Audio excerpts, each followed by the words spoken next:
Let's do question number 3 of exercise 5.1, that is understanding elementary shapes. Question number 3 is draw any line segment say AB. तो हम अपना maths pad open कर लेते हैं. तो देखिए मैथ्स पैड ओपन कर लिया है. अब क्या कह रहा है क्वेश्चन में? अब क्वेश्चन में कह रहा है draw any line segment AB. AB एक लाइन सेगमेंट ड्रॉ कर ली और इसका नाम लिख दिया. एक ये है A पॉइंट, ये है B पॉइंट. अब आगे क्या कह रहा है? Take any point C lying in between AB. एक पॉइंट C ले लिया, ये मान लीजिए ये C पॉइंट है जो AB पे बीच में. Measure the length of AB. हम AB की लेंथ देख लेते हैं. तो देखिए AB की लेंथ आ रही है 14. तो हमने AB की लेंथ लिख दी 14 सेंटीमीटर. BC की लेंथ, अब देखिए BC, अब BC आ रहा है हमारा 6.5 से 14 तक का. तो ये कितना हो गया? 1 2 3 4 5 6 7.5. तो हमारा BC आ गया 7.5 सेंटीमीटर. और AC कितना आ गया? AC आ गया हमारा 6.5 सेंटीमीटर. अब आगे क्या कह रहा है? Is AB is equals to AC plus CB. AB क्या AC प्लस CB कहें या BC के इक्वल है? तो देखिए AB अगर देखें कितनी कह रहा है, कितनी कह रहा है? AC plus CB. तो AC कितनी आई थी? 6.5. और CB कहें या BC कहें एक ही बात है. तो ये आई थी 7.5. तो दोनों को ऐड करेंगे तो कितना आ गया? 5 + 5 is 10, carry 1, 6 + 1 is 7, 7 + 7 is 14 centimetre. तो देखिए हमने AB कितनी देखी थी? 14 सेंटीमीटर. और वही आ रही है इन दोनों को प्लस करके. If ABC are any 3 points on a line such that AC plus CB equals to AB, then we can show that C lies between A and B. तो अगर इन दोनों को ऐड करके AB की जितनी लेंथ थी उतनी ही आ रही है तो हम ये कह सकते हैं कि C कहाँ लाई करता है? In between of A and B. हम यहाँ लिख सकते हैं yes, C lie between A and A और B के बीच में लाई करता है. आंसर.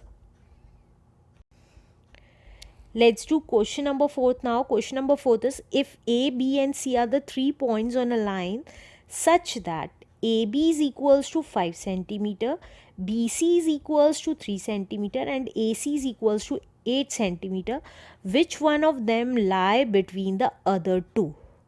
वो कह रहा है अगर ABC 3 पॉइंट्स हैं एक लाइन पे इस तरीके से कि AB तो 5 सेंटीमीटर है, BC 3 सेंटीमीटर है और AC 8 सेंटीमीटर है, तो विच वन ऑफ देम लाई, कौन सी लाई करेगी बिटवीन द अदर टू? कौन सा पॉइंट बिटवीन में लाई करेगा बाकी के 2 पॉइंट के अलावा? तो हम उसके लिए अपना मैथ्स पैड ओपन कर लेते हैं. मैथ्स पैड ओपन कर लिया है. अब उस पर कह रहा है AB 5 सेंटीमीटर है. तो देखिए एक लाइन बना दी 5 सेंटीमीटर की. अब BC कह रहा है तो ये आ गया AB पॉइंट. तो A और B, और BC कह रहा है तो B से ही पॉइंट स्टार्ट हो गया 3 सेंटीमीटर. तो हमने फिर से स्केल लिया और हमने BC बना दी 3 centimetre. 1 centimetre, 2 centimetre and 3 centimetre. तो ये आ गया C पॉइंट, राइट. अब वो कह रहा है एंड AC 8 सेंटीमीटर. तो ये देखिए AC अगर आप पूरी देखेंगे A से लेके C तक का वो 8 सेंटीमीटर ही आ रही है. अब आगे क्या कह रहा है? Which one of them lie between the other two. तो इन दोनों के बीच में कौन सा बीच में पॉइंट है? B. तो हम यहाँ लिख सकते हैं B is the point lie between A and C के बीच में लाई करता है B point. Answer. Let's do question number 5th now. Question number 5th is verify whether D is the midpoint of AG. तो ये जो D पॉइंट है वो AG का मिड पॉइंट है, ये बताना है, राइट? तो अगर आप देखेंगे A फर्स्ट पॉइंट पे है, B सेकेंड पे है, 3 पे 6 C है और 4th पे D है, E 5th पे है, F 6th पे है और G 7th पे है. तो अगर आप देखेंगे तो AD देखिए A से D कितनी यूनिट्स पे है, 1 2 एंड 3 यूनिट्स पे है, तो AD हमारा 3 यूनिट्स पे है. अब इसी तरीके से अगर DG देखें तो वो कितने यूनिट्स पे है, अगर यहाँ से यहाँ तक का देखें 1 2 एंड 3 यूनिट्स पे है. तो जब दोनों ही 3 यूनिट पे है तो हम क्या कह सकते हैं, AD किसके इक्वल है, DG के इक्वल है. कितना, दैट इज़ 3 यूनिट्स. और we can say that D, क्योंकि ये D इसमें भी आ रहा है और इसमें भी आ रहा है, तो हम क्या कह सकते हैं, D is a mid point of